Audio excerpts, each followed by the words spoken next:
For me, there's a simple rule in politics. Never, ever be surprised by what happens in politics. The face of truth is open. The eyes of truth are bright. The lips of truth are ever closed. The head of truth is upright. The breast of truth stands forward. The gaze of truth is straight. Truth has neither fear nor doubt. Truth has patience to wait. The words of truth are touching. The voice of truth is deep. The law of truth is simple. All you sow, you reap. The soul of truth is flaming. The heart of truth is warm. The mind of truth is clear and firm through rain and storm. Facts are only its shadow. Truth stands above all sin. Great be the battle of life. Truth in the end shall win. The image of truth is the cross. Wisdom's message is its rod. The sign of truth is Christ, and the soul of truth is God. Life of truth is eternal. Immortal is its past. Power of truth shall endure. Truth shall hold to the last. I don't have to tell you things are bad. Everybody knows things are bad. It's a depression. Everybody's out of work or scared of losing their job. The dollar buys a nickel's worth. Banks are going bust. Shopkeepers keep a gun under the counter. Punks are running wild in the street, and there's nobody anywhere who seems to know what to do, and there's no end to it. We know the air is unfit to breathe, and our food is unfit to eat. We sit watching our TVs while some local newscaster tells us that today we had 15 homicides and 63 violent crimes, as if that's the way it's supposed to be. We know things are bad, worse than bad. They're crazy. It's like everything everywhere is going crazy, so we don't go out anymore. We sit in the house, and slowly the world we're living in is getting smaller, and all we say is, please, at least leave us alone in our living room. Let me have my toaster and my TV and my steel-belted radios, and I won't say anything. Just leave us alone. Well, I'm not going to leave you alone. I want you to get mad. I don't want you to protest. I don't want you to riot. I don't want you to write to your congressman because I wouldn't know what to tell you to write. I don't know what to do about the depression and the inflation and the Russians and the crying in the street. All I know is that first, you've got to get mad. You've got to say, I'm a human being. God damn it. My life has value.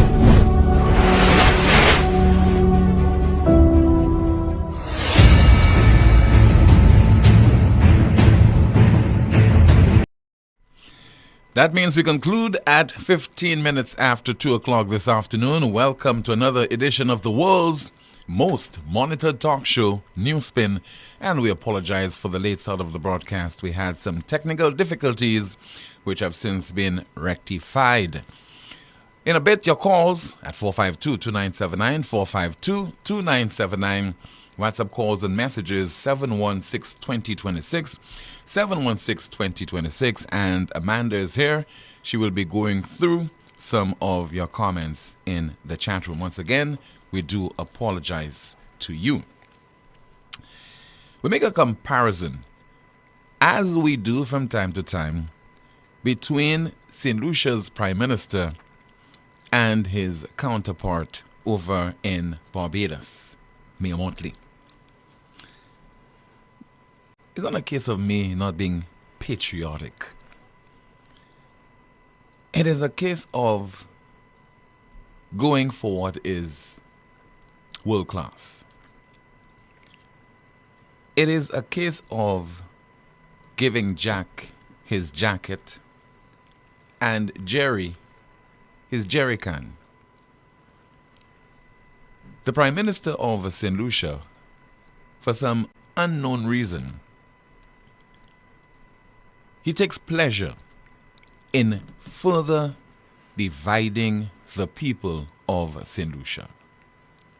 Because naturally, I think, for whatever reason or reasons, we are people who are very divided. And particularly along political lines. I think we lack the sophistication for us to support a political party of our choice, or not to support a political party, and to also see the wisdom in allowing people to have that independence of thought and of choice as well. In St. Lucia, people want to crucify you if they suspect you are not supporting the same party with them. And I find this more rife among people who are supporters of the St. Lucia Labour Party. They believe that automatically you ought to support the SLP. I think it is less pervasive among supporters of the UWP. People can disagree along political lines and unite in the fact that we are St. Lucians. And unfortunately, the idea is being perpetuated by the Prime Minister and political leader of the SLP that there's something fundamentally wrong if you are not supporting the SLP. Because he would tell you to go into the face of United Workers' Party supporters, jeer them, taunt them, and remind them that they lost the last general election. And increasingly, we're getting a different disposition that is being displayed by the Prime Minister of Barbados, Mia Mottley.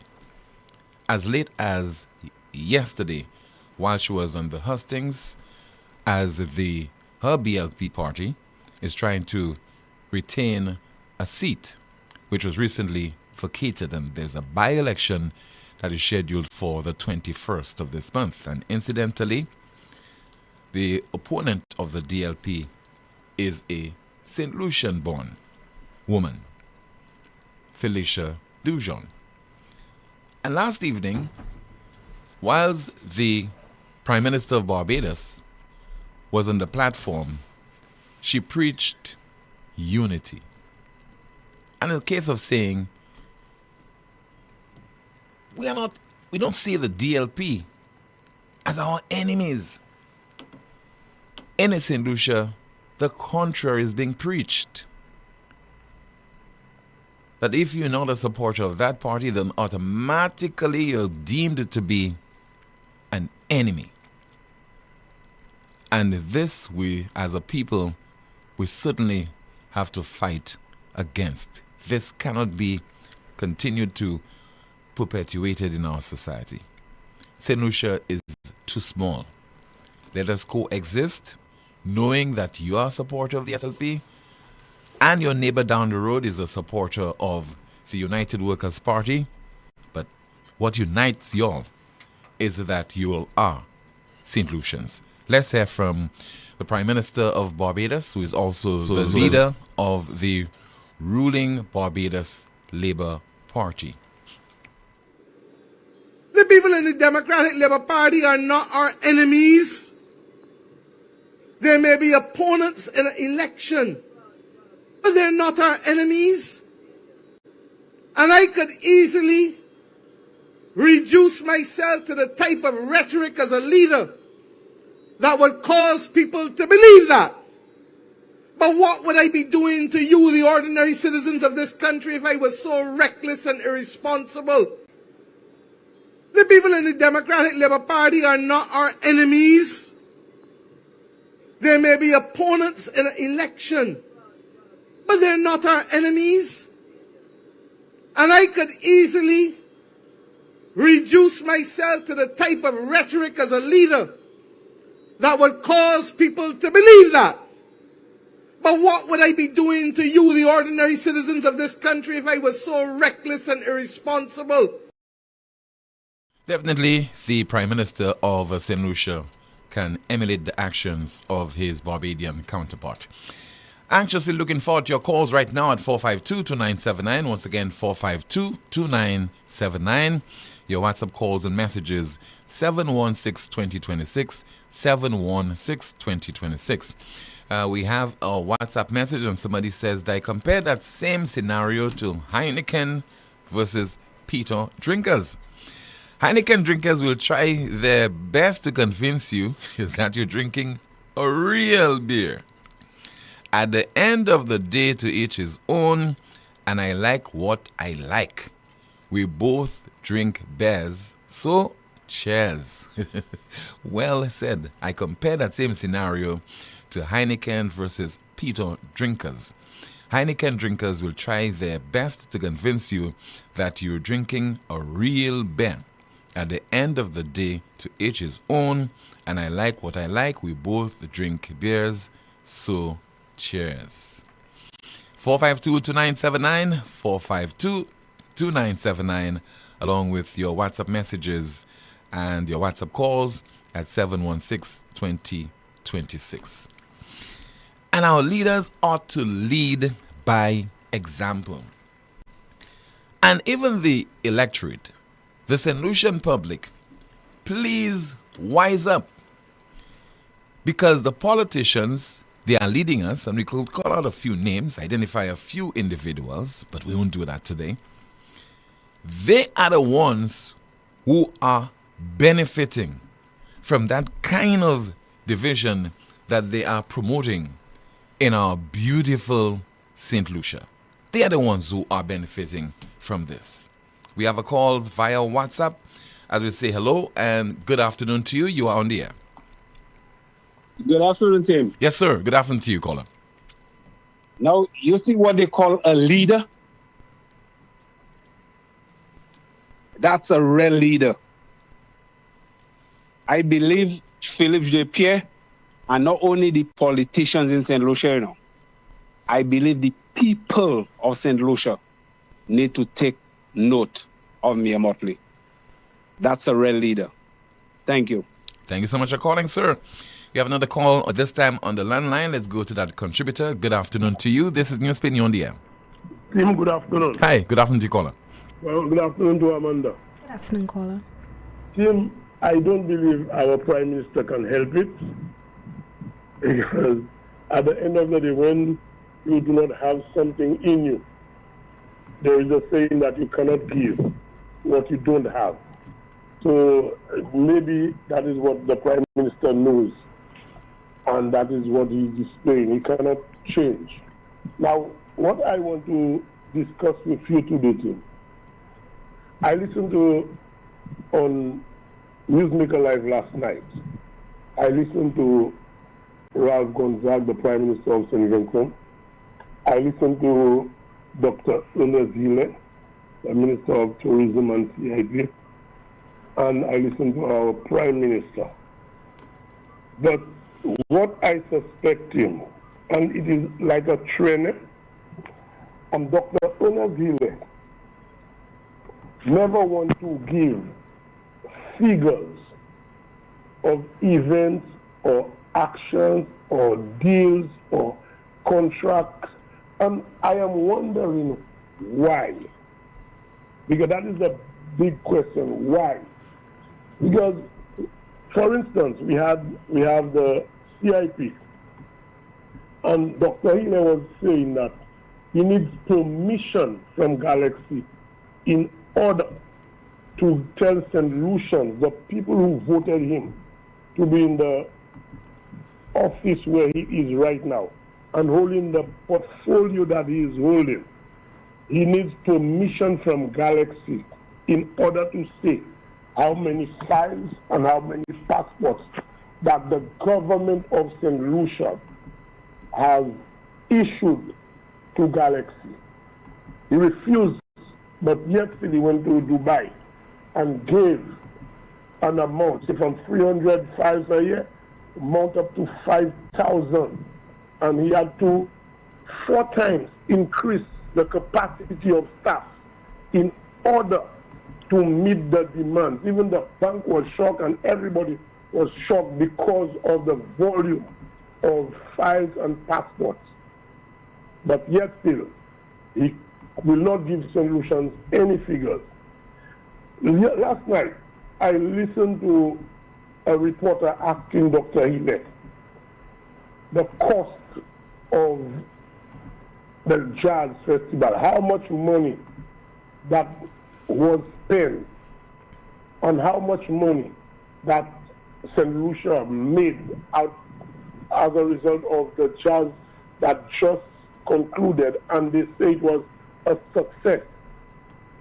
But I believe that I don't know if they doesn't give Dr. Hille the figures or if he don't care about the figures and it is just a carte blanche that, okay, I'm reorganizing jazz and because I am in government, I can spend the amount of money that I want and nobody should question and ask questions because I do not have any explanation to give anybody, and is that I have a budget and it is my budget and not the people's budget to spend on jazz or anything like that or any event. I want to tell Dr. Hille, in spite of you are the Minister of Tourism and Investment and CIP and whatever it is, but yet still the people of St. Lucia, the people of South Castries, to be direct, are the ones who go to the ballot box and employ you. They are the ones who stand on long queues, whether sun or rain, and employ you to the position that you hold. And if you cannot give the people that employ you an explanation of your stewardship, I do not know what time that you will see the need in order to give it to them. And one thing I want to ask or tell you, Tim, Dr. Ernest Hille says, because I was listening to him on an interview, and he said he never gave Galaxy any money. Okay, quite agree, fair. I understand that.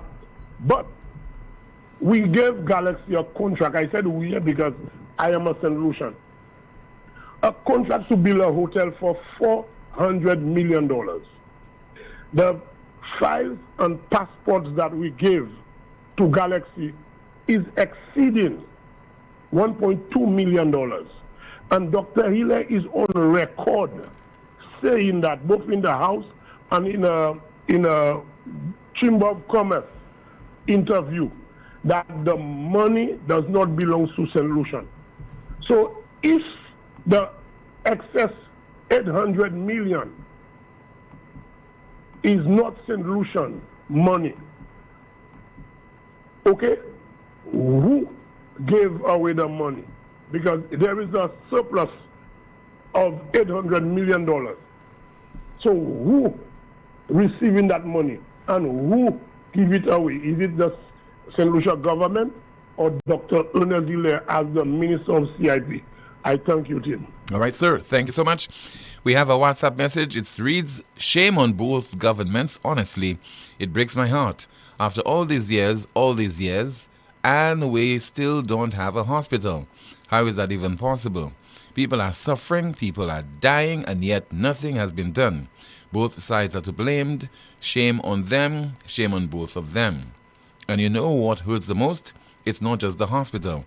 It's the same story every time. Government after government, and we still don't have clean water. Something so basic.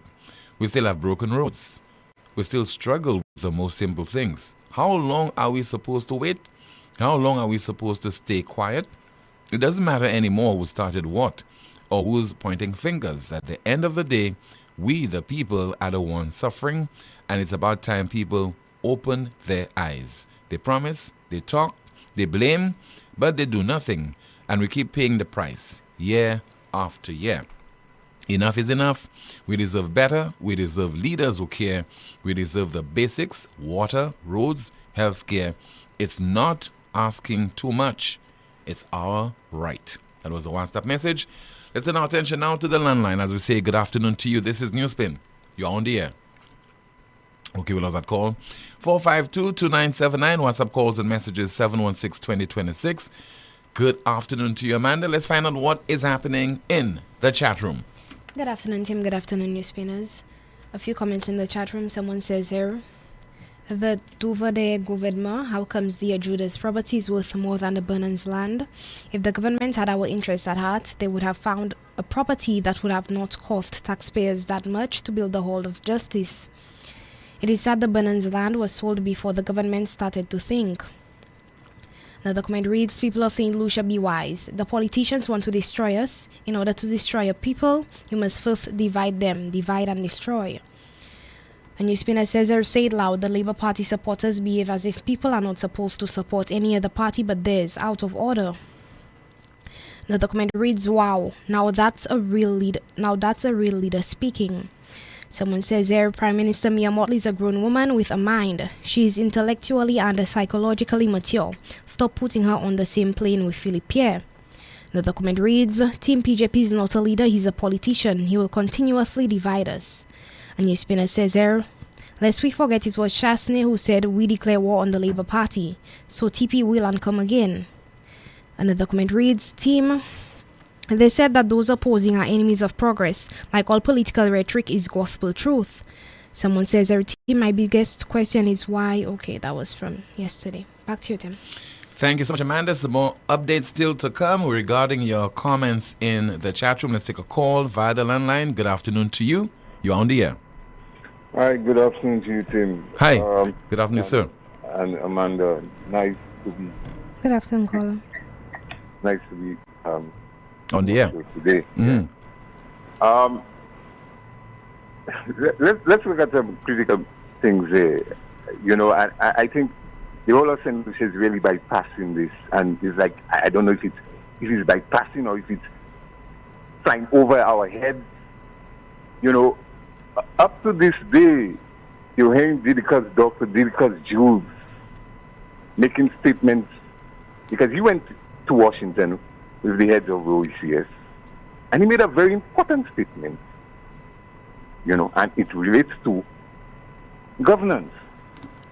And what he's saying is that he says clearly, stop talking, stop the procrastination, let's actually do things now. But what Dr. Jules is not saying, I want him to go further and say, how are we actually going to do it practically? How are we going to do it practically to make that change? That is what I want people like him to do right now, and stop the talking. Come out and tell St. Lucia and the whole of the OECS how are we going to do it practically. Because you see all this talking every day, you have a lot of people on NewsSpin and all talk shows talking. They could tell you all the ins and the outs, all what is hurting them, what is troubling them in St. Lucia, from the yellow side, from the red side. Are we going to stop it? No, we're not going to stop it. As long as the present system of governance remains the same, it's not going to change. And so what surprises me, well, not really surprised, I'll take that back, is the seniors, people who are supposed to know better, people who in politics for so long, and they're supposed to know by now and see by now, look, this two-party system, what we so-called democracy thing, is not working. It's not working. But they cannot come out and tell people that it is not working. It will not work. And so what surprised me even more was that a few days back, you had a man who called you and said that, look, this is a one-party thing that's going to make sense. But it's not really a one-party. I don't want people to say it is a one-party thing. It's not nothing like what happens in Russia or even in Cuba. You know, so we have to right now see the need now to take control of this. The motherland is not doing it for us, which is Africa. They're not doing it for us. They were the ones to set the example, to set up the network, so that all the Caribbean islands, descendants of African slaves, would follow, would be part of that network. But no, they're not doing it.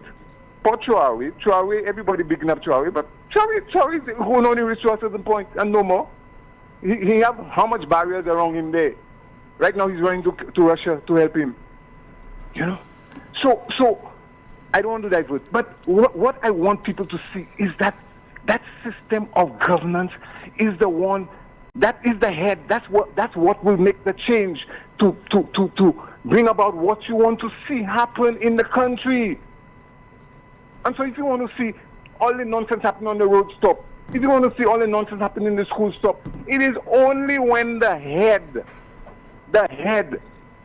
could conduct itself in such a way, in a systematic way, that could make that change, could change things. But then we're not going to get it right now, because the two-party thing where one another throwing at each other to pull on one another, no matter even though they see what one side is doing is good, but they will tell you it's not good. So who does that hurt? The country it hurts. It's you and me it hurts. So what I'm saying is that, look, you have 17 constituencies. I want to break it down a bit, let people understand what we're talking about when you say one party. It's not a one party. You're still going to get opposition there, but everybody's coming around the same table. So if Alan Chastney is there on that table there, around that table there, Philip J. Pierre is there, both of them maybe have their ideas towards what they want to see with tourism, right? Alan Chastney will be able to produce his papers, his documents on the table. Philip J. Pierre put his documents on the table, and everybody that dissect it and see which one will go forward, and they vote on it. And they vote on it. That is the kind of idea. So I like that, even though Alan Chastney's idea doesn't go forward, but he knows well it's like his idea was still given some sort of consideration and recognition, as compared to when he stay on his side the way he's there right now in that present system there, and he wants to see something happen in tourism, but no, it's not going to get a chance to get on the table there, because the other side, the governing side, have its ideas, what he wants to see. So no way his idea will get a chance to get there, right? He will feel he wants to attack. He wants to attack on all fronts. As compared to if he's sitting at the table there and he could lay his idea down, and then everybody around, the 17 people around the table, understands his idea, what he's coming with. They understand what Philip J. idea, so both of them everybody's seen the plans, and then they vote on which one. So it's now up to Alan Chastney to see how he could persuade others to get the majority vote, to see how his idea could go forward. Vice versa, Philip J. would do the same as well, to see how his idea would go forward. So this is what I'm talking about, that one-party thing, where everybody comes onto that table there, the 17 people. So you see all that thing you have about Leo and all the other people trying to get to for Country South? That could be avoided, where everybody put their, at the time of elections, everybody name is there down on that list there. So the people of South Africa would vote for who they want. In the end, if Leo gets through, he gets through. But he know that his name was down on that ballot there, and he got a chance to go forward. That is what I'm talking about. So if we bring about a new system, I would hope, I would love to see that St. Lucia could spearhead that change, and the other islands, the rest of the Caribbean would follow suit, and even Africa, the motherland, would follow suit. It would have to be now the child now to try and persuade the mother to change her thinking. So that is the sort of thing we're talking about when we say one-party state. It's not anything about what's happening in Russia. Russia today could have been the most powerful country if they had listened to, if they had taken about all the opposition people, the people that have other ideas, bring them on board, bring them around the table. But no, it's again maturity. Maturity. It takes maturity to do things like that. So nobody should be afraid of. And then in that 17 people around the table, they vote for who they want to be the leader. They would vote to see who to vote on who would be the prime minister among the 17. So this is what I'm saying about, we have to now talk, try and build up a forum where we could start moving those ideas and to get away from what is a system that has stagnated this country, and not in St. Lucia, all along the Caribbean. So let's look at a different way of doing things. Okay, caller. Thank you so much. Appreciate your contribution. Somebody in the chat room says, caller, let me have my lunch in peace. But there is merit in some of what the caller is suggesting, because a lot of what we have done over the last few years, they have not really borne fruit to the extent that it has benefited the people of St. Lucia. It has benefited some of the politicians. It have gotten them rich overnight. But what do the people have to show for having those or some individuals in office? Some of them for 15 straight years, some of them for close to 30 years. What do we have to show for that? And it's embarrassment after embarrassment. I don't think it's primarily because of the system. It is because there is a lack of checks and balances.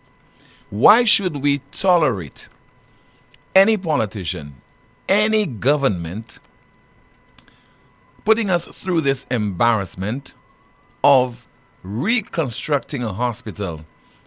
And this process has been in train for close to 20 years, 16 years, and millions of dollars. State finances have been utilized in the process.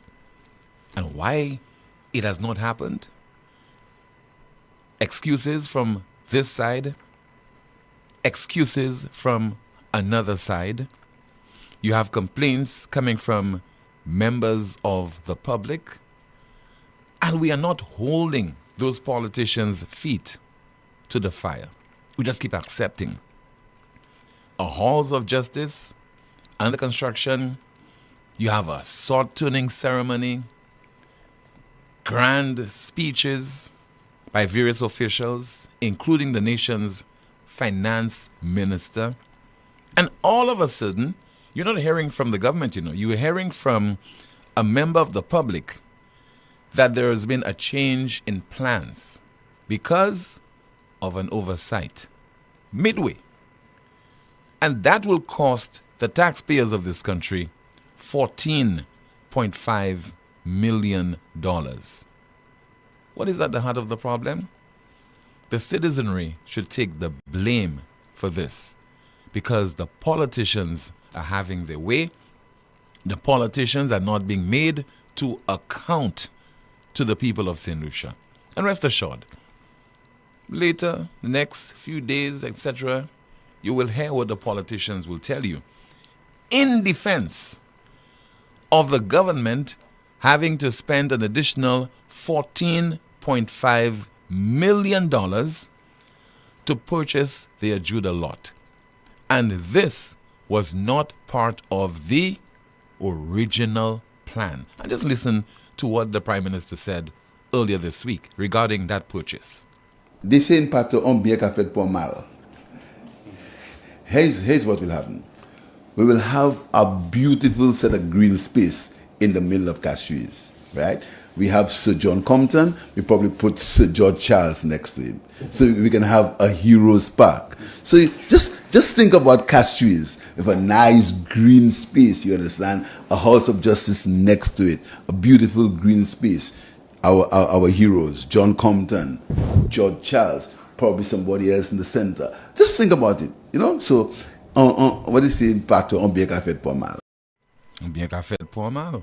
That has cost us $14.5 million. Our NewsSpin question of the day: what good could come out of Prime Minister Philip J. Pierre purchasing the Ajuda lot for $14.5 million? What good could come out of Prime Minister Philip J. Pierre purchasing the Ajuda lot for $14.5 million? Still to come, no solidarity when it comes to the Citizenship by Investment program. This is the most monitored talk show in the world. You know that feeling when you have an uncontrollable desire for fried chicken? That's the KFC. a substance that stimulates your senses to identify the aroma of our secret recipe or an extra crispy crunch from any distance. It's invisible to the naked eye, but you can feel it traveling throughout your body, taking control, all so you can enjoy a juicy bite of KFC. Ignite your senses with KFC. Lazarus's Funeral Home is here for you. Lazarus's Private Cemetery offers a peaceful resting place for your loved ones. With tranquil settings, visitation, and reflection, we believe in the compassionate care of all our departed loved ones. Lazarus's Private Cemetery, let us help you create a final resting place. Make it special. Make it Lazarus's Funeral Home, your friend in a time of need.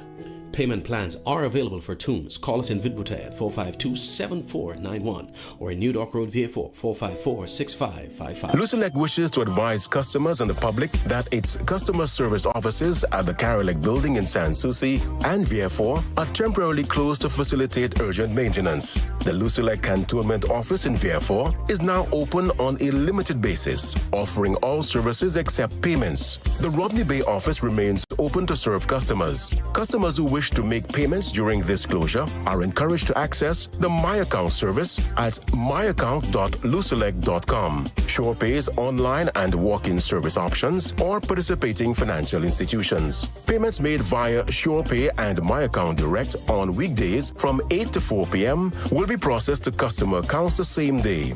Payments made after 4 p.m. will be processed the next business day. For account balances, please dial the Automated Account Inquiry Service line at 457-4433. Customers can access other Lucelec services by using the virtual service desk at www.lucelec.com. The management of Lucelec deeply regrets any inconvenience caused by these closures and thanks its valued customers for their patience and understanding. Looking for amazing deals on tiles? Mark your calendars. Every last Thursday of the month, the Tile Gallery is offering up to 50% off on selected tiles.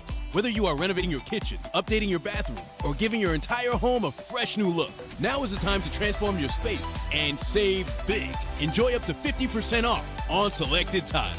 Don't miss this incredible opportunity to upgrade your home without breaking the bank. Visit M&C Home Depot and Sunbelt locations for more details. Terms and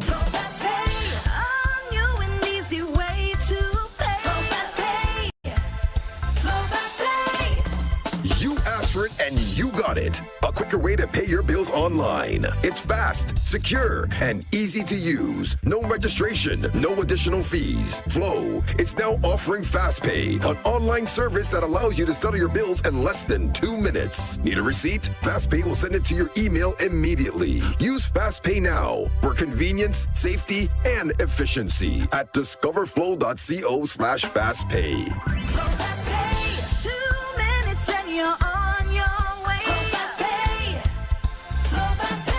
Flow is keeping you connected. They say that getting an MRI abroad is more affordable. But once you add the ferry, travel insurance, hotel, meals, ground transport, and the cost to translate your report when you return, it quickly becomes more expensive and far more stressful. And what if the machine is down or your appointment is cancelled upon arrival? Right here in St. Lucia, you have immediate access to La Clinique de Corps, the MRI Center of Reference in the Caribbean, offering 1.5 Tesla MRI technology powered by artificial intelligence for exceptional diagnostic accuracy where no detail is missed and your health receives the precision that it deserves. Take charge today because your health can't wait. La Clinique de Corps, trusted, local, world class.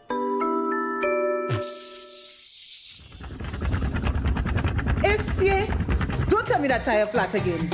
I just changed that tire. Wait, what? You just changed that tire? Well, I bought a used one because you didn't give me enough money. Oh, I see. Well, you know what? Chivi's Tire Shop only carry brand new quality tires at affordable prices with free installation.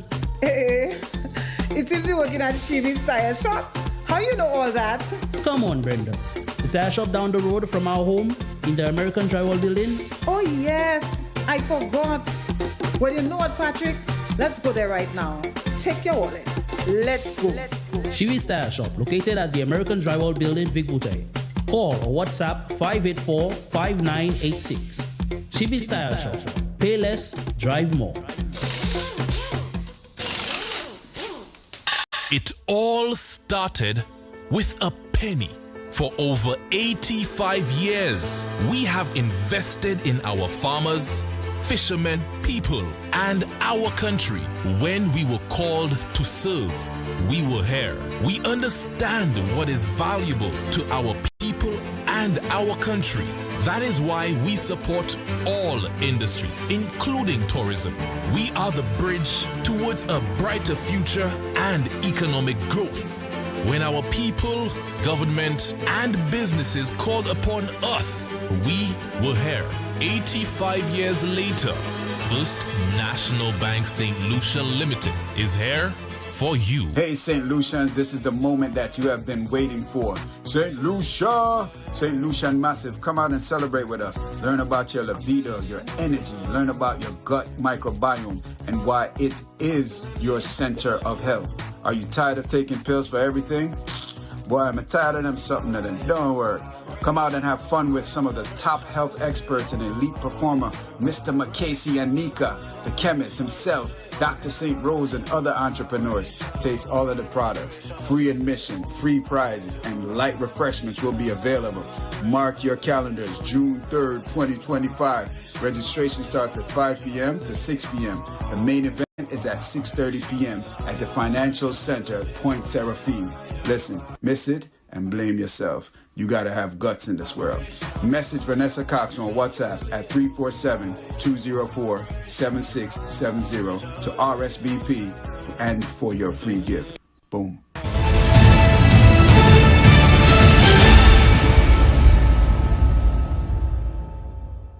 This is the most monitored talk show in the world. Let's continue with your calls. We have a call via WhatsApp. Good afternoon to you. You are on the air. Hello. Good afternoon, team. Yes, ma'am. Good afternoon to you. Good afternoon, Amanda. Good afternoon, Good caller. afternoon, Amanda. Everybody's good? We are okay. Okay, team. I love that idea the gentleman gave a while ago. It's a brilliant idea. But, Tim, do you think that will ever manifest in St. Lucia? With these greedy, power-hungry politicians and their Willie Lynch mentality, divide and rule?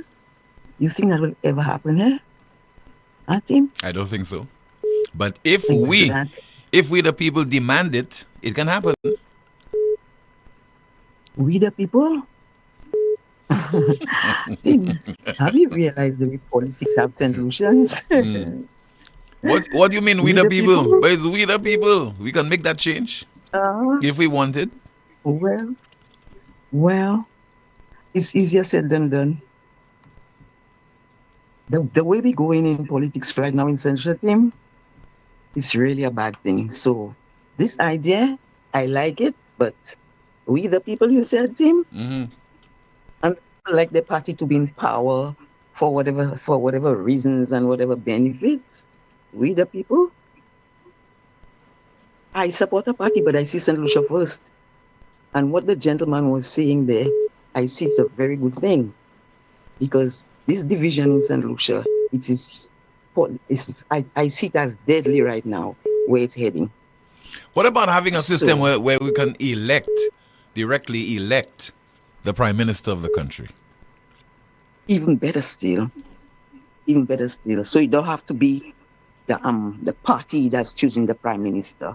And what I think is that every constituency should have somebody in the constituency that they're familiar with. They know somebody who's in the community, doing things in the community, or maybe, let's say not one person, maybe about 3 of them, get together, elect them, the person who is successful for that constituency, from each constituency do this, and whoever is successful, you understand, they represent the constituency, and they go to the house, they speak, because some of these politicians, they don't live in the constituency, they don't know the people, and it's just at election time, the people, you understand what I'm saying, Tim? Yeah. So I think this would be a good idea. Each constituency, elect a couple of people, and then have a vote or something, and elect one person, and have that person represent them in the house.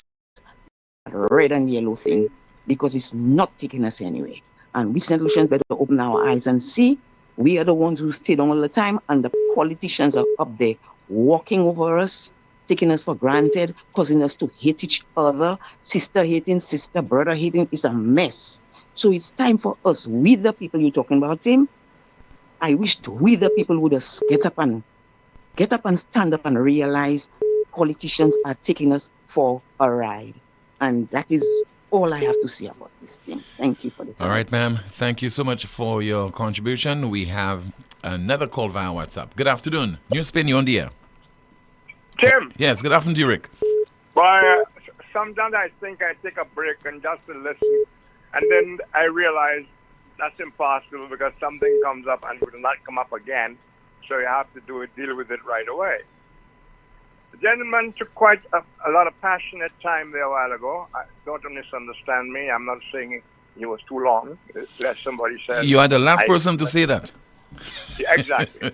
So that's not what I'm saying at all. But Tim, was that the first time you heard a long talk about what amounts to a one-party state, no matter what you call it? I mean, it's not the fact of a one-party state that creates the problem, you know. I mean, you can call it whatever name you want, right? It is how it operates. Yes. Okay, now, I take it you know that we've been talking about one-party states for the longest while, way back in the days of Hunter Francois. Half the population probably don't even know who is Hunter Francois. We've been talking about this for forever now. What's that? We have been speaking about this forever. Forever. Yeah. And I noticed you just sat there. I wonder if you were bored or if you possibly were watching, listening for a chance. No, I was just absorbing what the caller was saying. He was not saying... No. Okay. Because he was saying... I just wondered, that's all. I don't want to demean in any way what the caller was saying. Or the caller. That's not my intention at all. Because you see, Rick, there was a lot of passion. I believe there was passion in what he was saying, and you could sense the frustration. Because what he's saying is, we are basically doing the same thing, getting the same result, and we're not changing things around. But you see, it's like having a beautiful little Ford car, you know, this old-time Ford cars that works beautifully, and instead of taking care of it, making sure it's hot gas and everything else, all you do is dream about getting, maybe Donald Trump will give you Air Force One when he takes over the aeroplane. So you know, maybe I put that badly. Tim, we have... Boy, how do I put that? I don't find anything necessarily wrong with the system on the books, you know, Tim. We have free expression. We have all the things we would need. We're a little small. We're a lot smaller than England and other countries, but effectively we have the same laws, you know, Tim. Yeah. What we have is a bunch of uneducated, greedy thieves get by any means necessary, and accomplices. If the Labour Party goes to an election with the United Workers' Party, and the Labour Party comes up with 16-1, there's no blame on anybody. And if you want to take blame, as I tend to blame losers anyway for their own problems, the Labour Party won an election. And I don't want to know anything about, they stole it. If you know they stole it, then take them to court. We have things on the books. And if we are not allowed to use things on the books, we can dissent also, you know, Tim. So if we're too chicken to take to the streets and more if necessary, because when the law is not appropriately administered, it means we have a lawless country. Am I right? You are correct. And we can we can even go against a law that we deem to be unjust. Unjust, yeah. As we have. Yeah. But I want to make that point. If the laws we have on our books are just being trampled on by a government, if we think that, still we have measures we can take, you know. Either we can take it to court, and if we think, well, the court is all screwed up anyway, because the government's controlling the court, we can still dissent to whatever extent is required as well, Tim. Let's understand that. Yeah. If the law will not operate as we design the laws, we the people, because we are the ones who put those laws in the books, via the politicians. So if the laws as we want them are being pissed on and often at profit to a handful of people, and we sit there and take it, aren't we complicit? Aren't we part of a major part of the problem, Jim? Yes, we are. So that's what I want us to understand, that the problems, it's not bad laws, it's not a one party.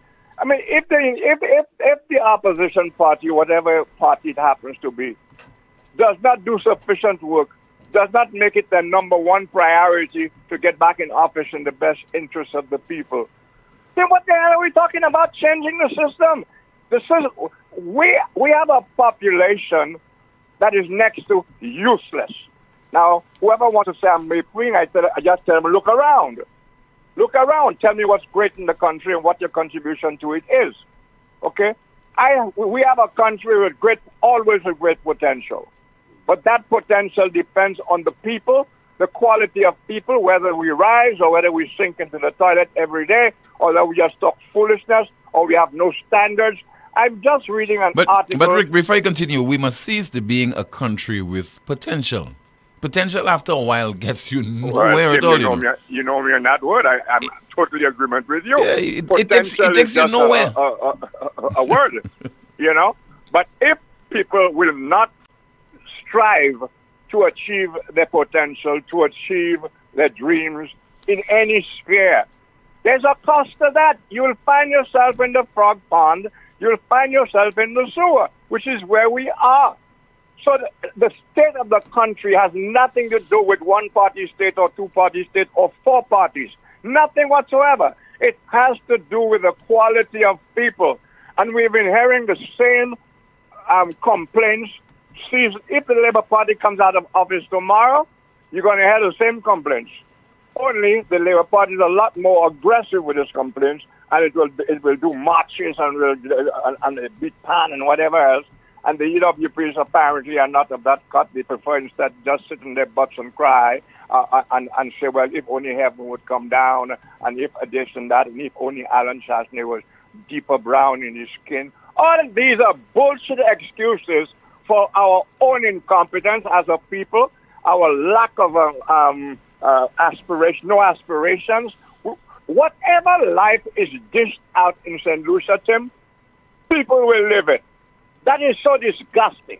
Whoever is in office and whatever life is dished out by that government, whatever the government chooses to do to the people as cockroaches, treat them like cockroaches, will get used to the idea of being like cockroaches. So it has always been in this country, most of the time anyway. And it's getting more and more so. More and more so. I see on the news a guy's vehicle is burned.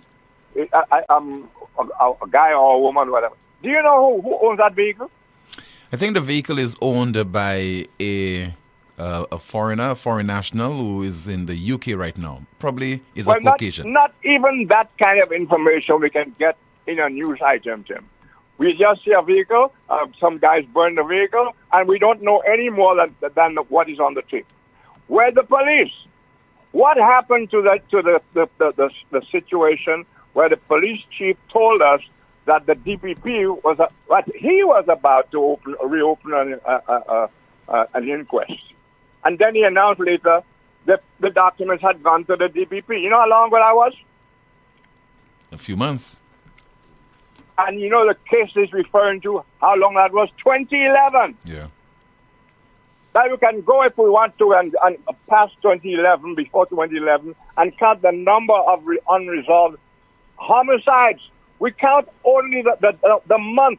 But if we were to go back 5 years, you see how many people we, the people, have murdered with no resolution. Look at the we got a special prosecutor here. We were told for a specific purpose on one hand, and the other hand we were told, well, anybody can complain. Why hasn't the opposition launched complaints to the personal prosecutor regarding the things they're talking about, like the what is it? The various complaints the UWP has about CIP and so on and so on. The special prosecutor, Tim, in case St. Lucia doesn't know, has not received a complaint from the government regarding Guy Joseph and Alan Shasta and the people they told us he was going to be dealing with, The man has no complaint before him. So what he is doing, Lord alone knows, but St. Lucia doesn't want to know, Tim. St. Lucia doesn't want to know. What? Because of the people's behavior?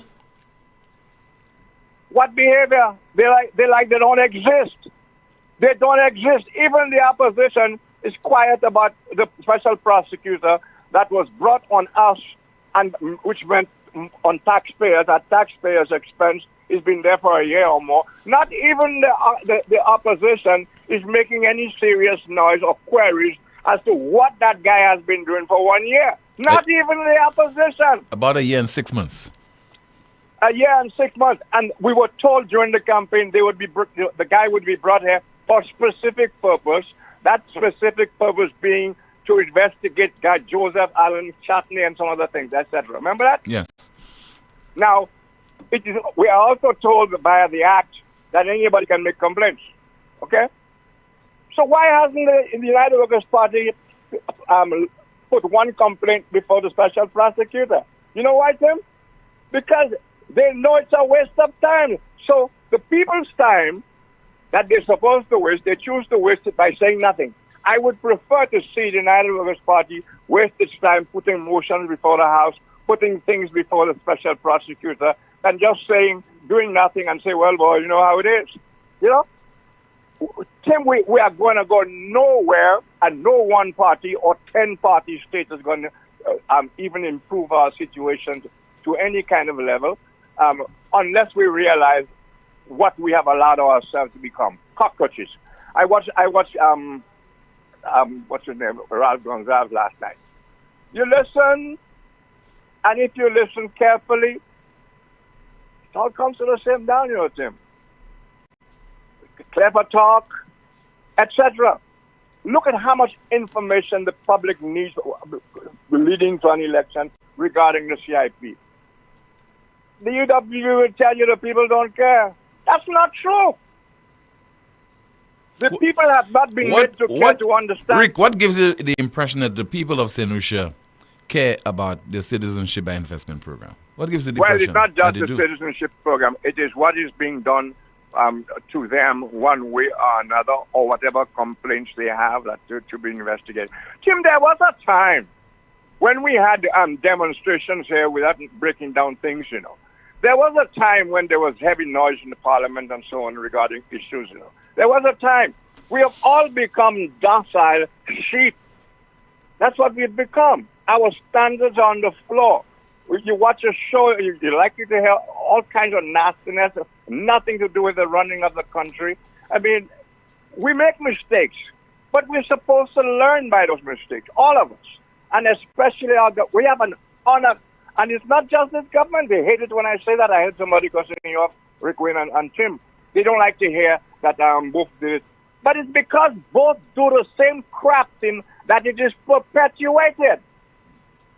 How many times have we thought that there was need to amend the Constitution so we can move along? How many times has the Constitution been usefully amended since 1979? So it means things under the colonials as now were basically the same, nothing to change at all. I mean, geez, thank you, Tim. Thank you so much for calling, Rick. Let's turn our attention now to Amanda and let's find out what is happening in the chat room. Timothy, a few comments from earlier. Someone says here, UWP had to deal with 2 years of COVID and a world that was shut down. Otherwise, the brand new modern St. Jude's Hospital would have been finished. Another comment reads, the government must be made to pay for their reckless decisions. Imagine purchasing a property to build the halls of justice instead of using the grounds of the old barracks and the jail which we already own. St. Lucians are really too passive when it comes to the Labour government. NewsSpin says, "Here is so very sad. The political immaturity and vengeance will cripple us for generations to come." Another comment reads, the problem is not the system, but the people running the system and those who allow the system to run them. Someone says, "There, caller, you can have 10 parties, it won't work if you or our people accept no standards. Governments are a reflection of our people. We only get the government we elect and deserve." Another comment I read, it's a bit of a long one. Someone says here, "I remember the days when Sir John Compton and George Odlum and Julian Hunt were attacking each other's policies, and the personal attacks were nothing like what we have today. And after all is said and done, they were not enemies. But nowadays we have politicians that will attack your wife, your husband, your children, your disabilities, your dead families. They will even go as far as in your bedroom. And we the supporters are the biggest issue where this kind of behavior from our politicians are concerned. The day you will see Philip J. Pierre, Alan Chasney, Guy Joseph, and Richard Frederick come together in the name of country before party, that day is the day you will see a camel going through an eye of a needle."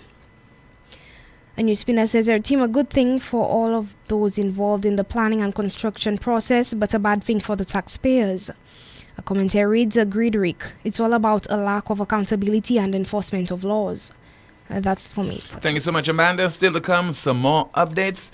A WhatsApp message in the meantime. Tim, this is something I have to bring to your listeners' attention.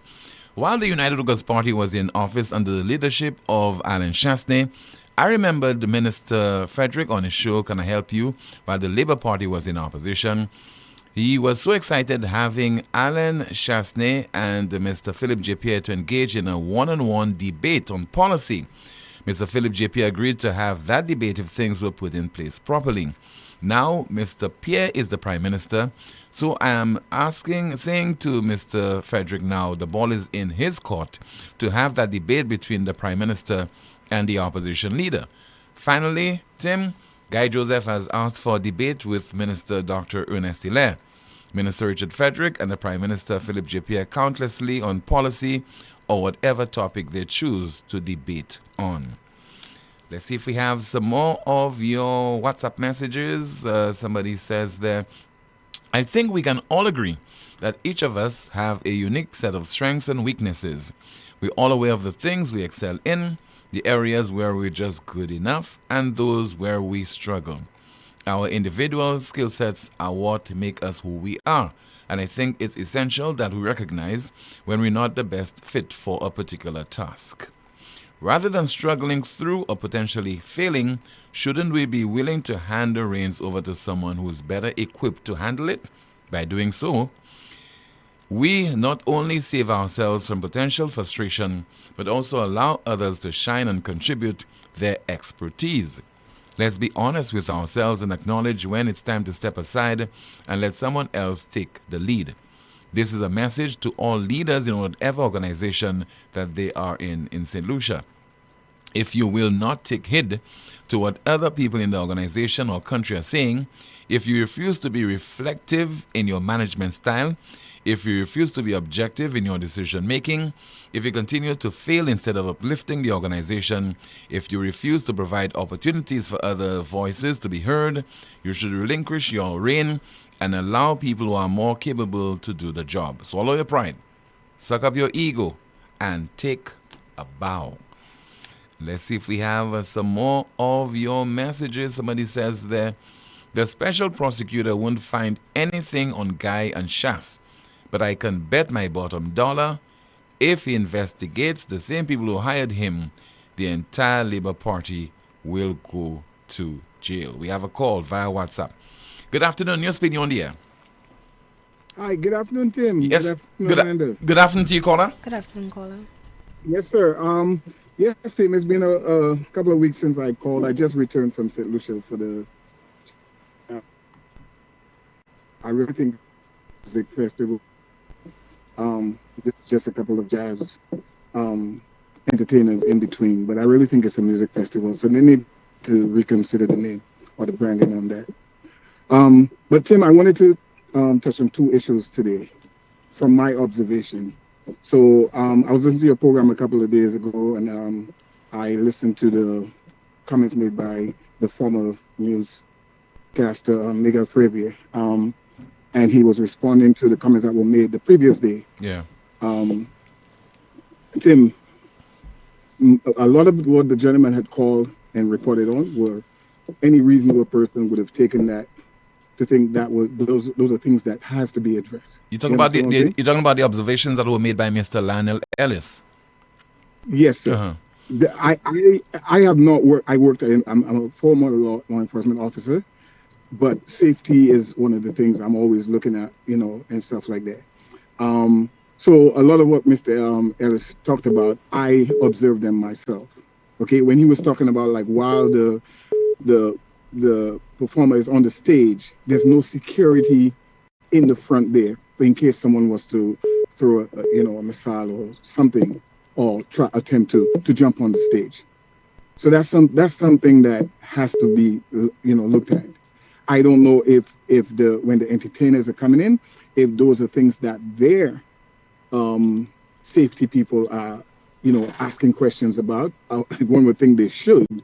They should ask about, hey, what about my safety and stuff like that. Safety isn't just getting from your hotel to the stage and then being driven back out by the police. Your safety has to do with when you are performing. So we do not want an incident where someone jumps on the stage or someone throws a missile and someone gets hurt and it embarrasses the country. So that's something I think they really need to look into, right? But when Mr. Ellis was talking about, I myself was trying to walk around because I was doing some recording and stuff like that, and I ended up stepping on someone's towel that they had. The person was right up front and they had a towel laid down, so I didn't see it, and I stepped on it, and the person wanted like they had a reaction, and my immediate thinking was, okay, we have a problem here in that you have people that are coming not necessarily to be up front, or they really coming to wave their hands and jump or whatever and stuff, but they're coming, especially on the Saturday and Sunday, it's more like a family kind of setting for them. Yeah. So what I would like to suggest then is that they set aside two sections. You can split it off and say, okay, if you are there with an older person, or you just want to come and just sit on the lawn with your chair and whatever, you go over on that side. Okay? Yeah. For the people who want to really enjoy themselves, like I did on the Saturday, when Tabu Miller was performing and stuff like that. Like I literally like dance in the rain.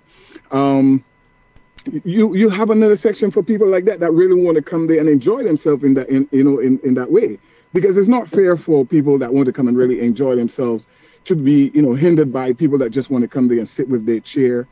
The chairs on, just sit on the mat, and it's the same thing the other way around. The people that want to come there and enjoy with just their family, it's not fair to them that they are unable to enjoy that experience as well. You see what I'm saying, Tim? Yes. So those are things.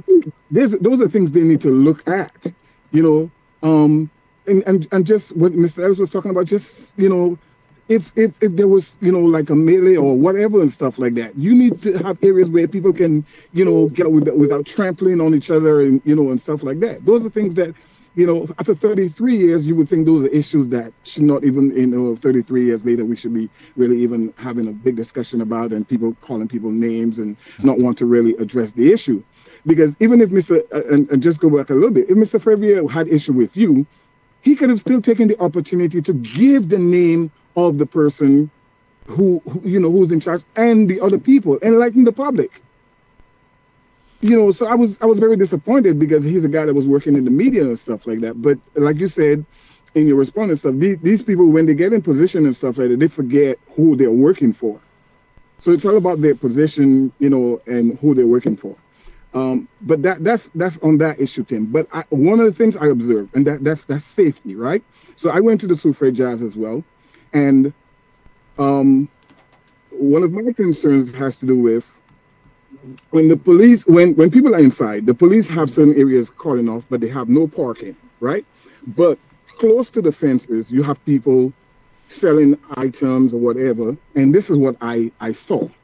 I saw young men passing objects to people that are inside through the fences. Now, Tim, you had ministers in there, you had all kind of high-level people in there, because I did the VIP section, right?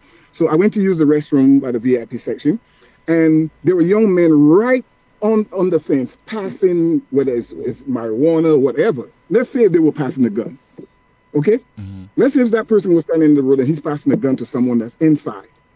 There was no security in that area to stop that from happening. That person can then use that gun to go inside and shoot someone. Yeah, it's possible. Now, thank God. Thank God that never happened. But I'm saying those are things that the police need to look at. You need to call it off. You need to say, okay, for that particular event, that whole area, you cannot come in that area. Period. You should not be in the area, whether you're walking by or whatever. If you live there, those are things they can go into the homes and stuff. If people live there and they have to go into the homes, they can address that. They can give them a special ID for that day or whatever and stuff like that. You see what I'm trying to say, Tim? Yeah. Because I'm looking at those young guys are just passing the objects through the fence and stuff like that. And like I'm like, wow, what if that guy passes a gun, he goes in there and he shoots a minister, or he shoots a high level person, or he shoots just an ordinary person. Then after that person thinking of the gun, people are scrambling now, trying to find ways to get out.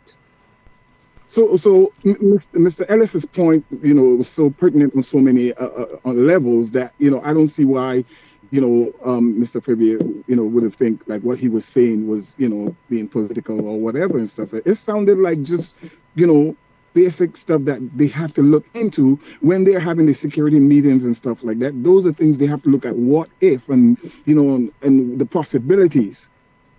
So I just wanted to touch on those two issues as things that I observed for myself while I was there. Okay, sir. Okay. Thank you so much for calling. As always, thank you so much for your contribution. You see, because ideally what happens after you've had an event, any event at all, any activity, you have a post-mortem. And what you can benefit from is the observations of certain individuals who are on the sidelines or people who are not the organizers. They can give an input. They can provide you with suggestions.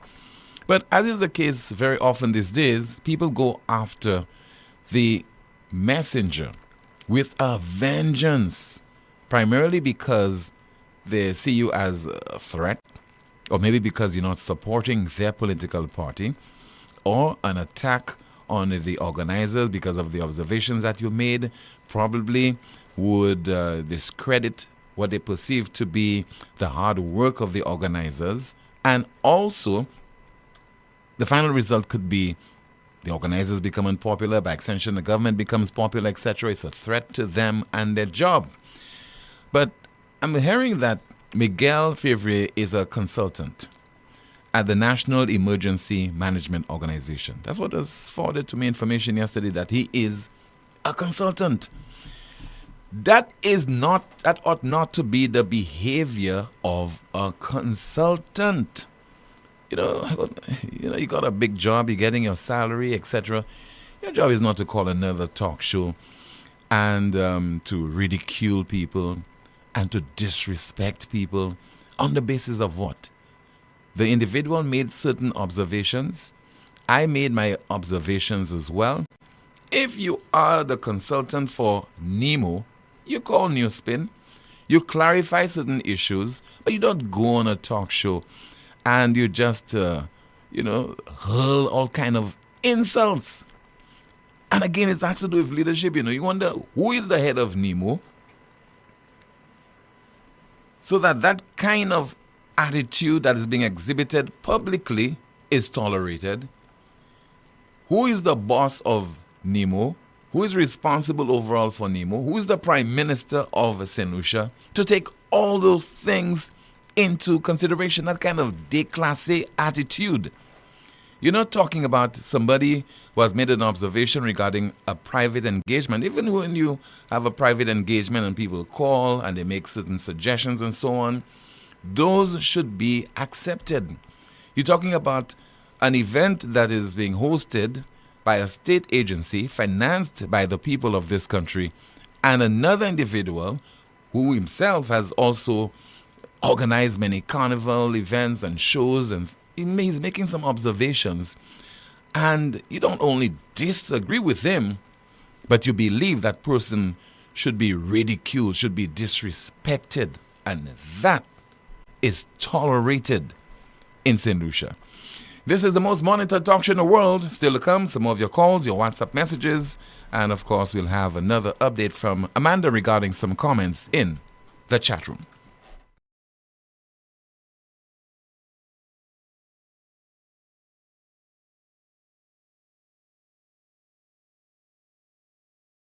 Mikal Tesha. Mikal Tesha. Mikal Tesha. Lauren saying call out in New York City. If you hear she ballin', I need a little rundown. Alongside soca sensations Ezra and Sly. Backed up by the electrifying Impulse Band. Music by Hype Kid, A1 Jugglers, the Callum DJ Sir Lancelot. Powered by Island Sounds. Hosted by MC Donoville. Tickets $130, no door sales. Get yours at the Cell Island Wide, Mambo's Bar in Soufriere, or online at 4circlestickets.com. On Saturday, June 14th, Lumina. From 7 p.m. to 1:30 a.m. Dress code Caribbean chic. Lucelec wishes to advise customers and the public that its customer service offices at the Carolec building in Sans Souci and Vieux-Fort are temporarily closed to facilitate urgent maintenance. The Lucelec Cantonment office in Vieux-Fort is now open on a limited basis, offering all services except payments. The Rodney Bay office remains open to serve customers. Customers who wish to make payments during this closure are encouraged to access the My Account service at myaccount.lucelec.com. Sure Pays online and walk-in service options or participating financial institutions. Payments made via Sure Pay and My Account Direct on weekdays from 8 to 4 p.m. will be processed to customer accounts the same day. Payments made after 4 p.m. will be processed the next business day. For account balances, please dial the automated account inquiry service line at 457-4433. Customers can access other Lucelec services by using the virtual service desk at www.lucelec.com. The management of Lucelec deeply regrets any inconvenience caused by these closures and thanks its valued customers for their patience and understanding. It all started with a penny. For over 85 years, we have invested in our farmers, fishermen, people, and our country. When we were called to serve, we were here. We understand what is valuable to our people and our country. That is why we support all industries, including tourism. We are the bridge towards a brighter future and economic growth. When our people, government, and businesses called upon us, we were here. 85 years later, First National Bank St. Lucia Limited is here for you. Here's a fun fact. In just 29 seconds, you can say goodbye to paper bills forever.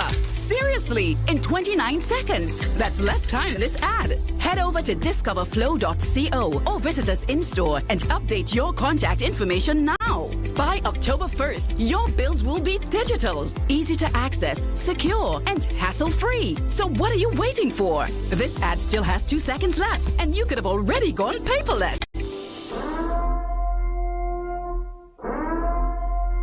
Party with Guinness and fly to St. Kitts. Guinness St. Lucia is giving you a shot at an all-expense-paid trip to the St. Kitts Music Festival, June 26th to 28th, 2025. Experience top dancehall and soca acts from across the region. Buy 2 Guinness or 2 Guinness Smooth to enter. Drop your receipt in promo boxes or DM to We Brew Vibes on Instagram. You must be 18 and over to participate with a valid passport. Prize is non-transferable. Promotion runs May 12th to June 16th with the big draw on June 18th. Plus, look out for Guinness block parties, giveaways, and specials island-wide. Travel sponsored by Sunrise Airways. Guinness, made of more.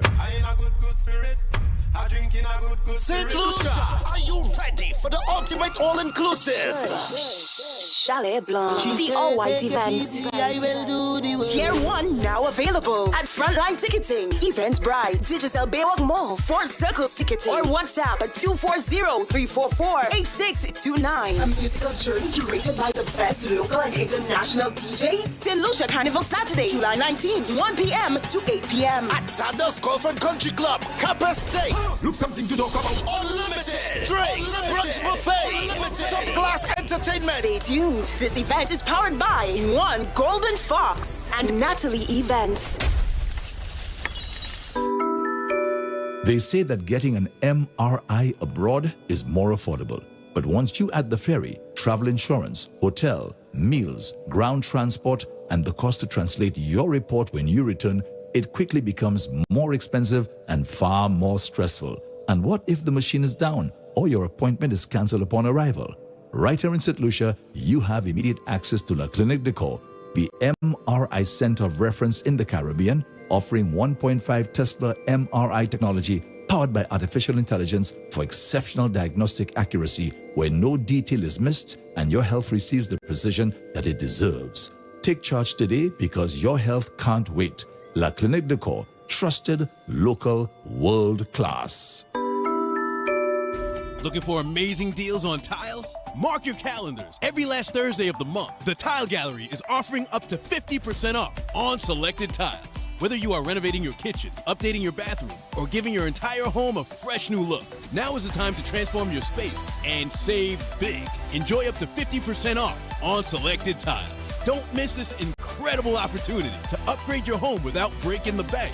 Visit M&C Home Depot and Sunbelt locations for more details. Terms and conditions. You know that feeling when you have an uncontrollable desire for fried chicken? That's the KFC.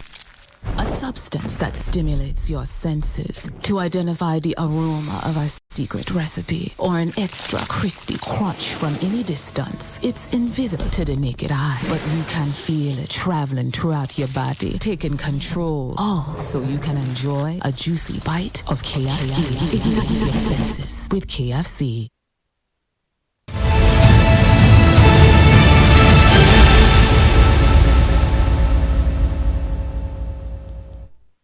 This is the most monitored talk show in the entire world, and it's on Power 97.9 FM, also on the NewsSpin Facebook page, as well as the NewsSpin YouTube channel. I'm saying that for the critics, you know, the most monitored talk show in the world. We have a call via WhatsApp. Good afternoon, you're on the air. Hello. Hi, good afternoon to you. Good afternoon, Amanda. Good afternoon to you, sir. Good afternoon, caller. Tim, I would quickly like to debunk something I heard from one of your news callers today. He made a comment that Alan Chasney declared war on the SLP. That is not true, Tim. That is untruth. What Alan Chasney said, that we need to declare war on all the wrong things that are being done by the SLP, such as the lack of transparency with providing critical information to the citizenry. And I think he said that in regard or with respect to the CIP program, the Bonanza land sale, the violation of our constitutional rights, corruption, the other forms of abuse due to lack of process and undermining our key institutions. If my memory serves me right, that was the context within which that thing was said.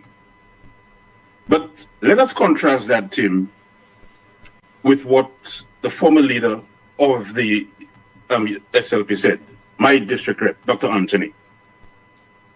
He said that there will be no peace in Beaufort if the former administration had continued with the DSS project. Remember that, Tim? Yeah. Yeah, he also said during the 2016 elections that this election was a battle between the SLP and the Chasney family. Okay, the UWT has never challenged Dr. Anthony on the basis of his ethnicity, but only on his policy. But he was the one who made that campaign very personal against a particular family. You know, he singled out the Chasney family. And this has led to relentless attack on that family. He fomented the seeds of the hatred against that family in the name of politics. And you have followers of the SLP who have actually followed that example. Okay? There's the MP for Central Castries. He has a weekly show that could be renamed the Alan Chasney Can I Hate You show. So all this show that passes as parliamentary debate, Tim, has been aided and abetted by the Labour Party. Presently, we have a speaker in the House of Assembly who is continuing that same political vendetta that these are all characteristics of the Labour Party. So the hate is always coming from the Labour Party, and you would be hard pressed to find any UWP supporters who would go to people's faces and initiate conflict. So I agree with Mia Motley, the statement that she made. I don't think we are that mature in our politics, but we cannot head there, we cannot get there to that level if you have the government, and in particular the leader of the St. Lucia Labour Party, asking to go into people's faces and tell them, you lose, you lose, you lose. So I guess we need to correct that thing from the caller. Alan Shasta was speaking metaphorically, and he has never, ever declared war in terms of physical war on the people of St. Lucia. That's my contribution to it. Thank you so much for sharing it with us. 4522979. WhatsApp calls and messages 716-2026. Somebody says there, why is it so difficult or so hard to get a chainsaw license? It's been almost a month. I applied, no call, nothing. At the interview with the woman, she's looking at me like what I doing with that? You're too young. Like really shaking my head. They need to fix that. I told her I have my land papers. I want to start clearing land. She looking at me like I don't even know. How are we? Almost a month, no call, nothing. And my chainsaw is already at the wharf. You know? Hour. Read it the same way it was written. We have another WhatsApp message and it reads, at school in history, I learned about the Caribs and the Arawaks. The Caribs were described as hostile and aggressive, while the Arawaks were described as the more peaceful tribe. Today, our modern-day Caribs and Arawaks are the SLP, Caribs, and UWP, Arawaks. As an over 40-year-old individual, I have watched the disintegration of politics over the years, always with the SLP being the aggressor, even in the House of Parliament. The very Speaker of the House made reference to using a bazooka a while back. Minister Henry decided to take his firearm to church. Not sure if to use as a tool to spread his gospel. Guy Joseph, how peaceful is that? I have been waiting for the day when a party wins and has a balanced focus on their supporters, as well as winning over the ones who did not vote for them. Imagine this train of thought is considered political suicide. Can you believe that? The Caribs/SLP are very good at looking like they are busy doing the people's work, but clearly their focus is ensuring that supporters or minions are all taken care of, whilst keeping their foot on the necks of the Arawaks/UWP. Another WhatsApp message, you don't need a license for a chainsaw in Martinique. And another WhatsApp message, somebody says there, Rick, do you expect the special prosecutor to entertain the opposition? The thing with these SLPs is once you are known and not to be a supporter of them, you are not entitled to an opinion as a citizen. What a shame. Another WhatsApp message. Any imports that requires a license should take place after you get the license. So the chainsaw guy should have had his license before. And some more comments there via WhatsApp. Somebody says there, can you read this please? I'm watching at the moment. Did the Commissioner of Police give an update in the recent inquests of Reginald Jean, aka Beige, and the famous VA45 which occurred in ORC? Can you tell us when this happened and whether the officers under review should be compensated if found innocent and because of the inordinate delay in the justice system? So that means okay. All right, I'll share some information in just a moment. But I remember there was a press conference that was hosted by the previous police commissioner just prior to her retirement. And she would have addressed a range of matters, and those have been brought before the DPP for consideration. So as with regard to Reginald Jean, the 28th of February 2011 incident, the probe is nearly complete. That's according to the Director of Public Prosecutions. I have advised the police there are further lines of inquiry to be explored. That is coming from the DPP. Sufficient evidence for the police to be arrested on suspicious of reckless manslaughter and recommend the complete investigation. So that is what I have for with regard to the Reginald Jean matter. I don't have any information with regard to the V45. All right, let's see if we can get a call at 452-2979. Once again, 452-2979. Your WhatsApp calls and messages 716-2026, 716-2026. Let's take a final update from you, Amanda, with regard to the comments being made in the chat room. A few comments from Elia Timothy and NewsSpin says here, I agree, Rick. Put them to the test. Make a report on the special prosecutor and see how they handle reports he left for Rovergate. Well, maybe not, but Galaxy and CIP. Another comment reads, that may be true, Rick, but the opposition is not making noise about the special prosecutor who is eating taxpayers' monies without any results.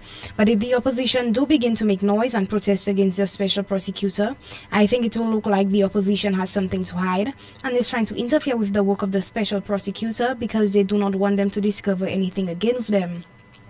So I'm with them in staying quiet on this particular matter. And NewsSpinner says, Eric, the common man on the street does not care about the CIP, but the powers that be and knows better keep quiet about the CIP. Shas has done so much about CIP. Has any of them come out to support what he has been saying about our monies being given away to foreigners by the Labour government? Another comment reads, you all can cry and shout from now till forever. The fact is, St. Lucia has never been better governed. The success of Jazz Festival with the coming Carnival Festival poised to be another big success.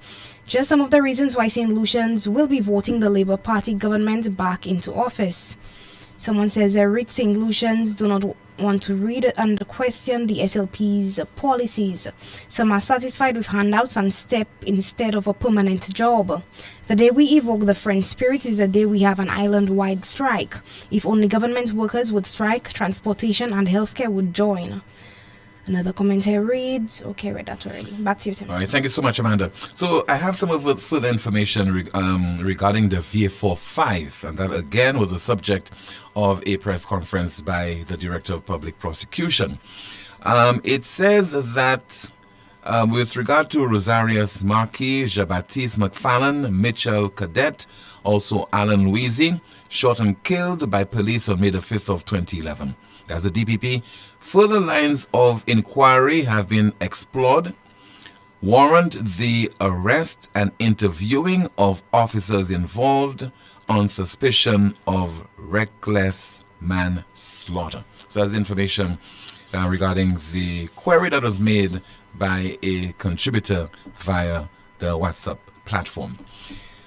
Finally, let's hear from Dr. Ralph Gonsalves, the Prime Minister of St. Vincent and the Grenadines. No solidarity when it comes to CIP, according to him. So don't ask me to join anybody in solidarity on this question. I'm not joining you in solidarity on this. No way at all. It's wrong for St. Vincent and the Grenadines. Who want to do it in their own country, that's their business. But I'm telling everybody, don't cross roads with me on this in my country. You'll find my tongue to be very sharp. Prime Minister of St. Vincent and the Grenadines, Dr. Ralph Gonsalves. Finally, our NewsSpin News of the Day. The NewsSpin News of the Day reads, Qatar's gift to Trump is unsold plane it's been trying to dump for years. Qatar's gift to Trump is unsold plane it's been trying to dump for years. That's a broadcast. Thank you so much for watching and listening to another edition of the most monitored talk show in the whole world. Goodbye.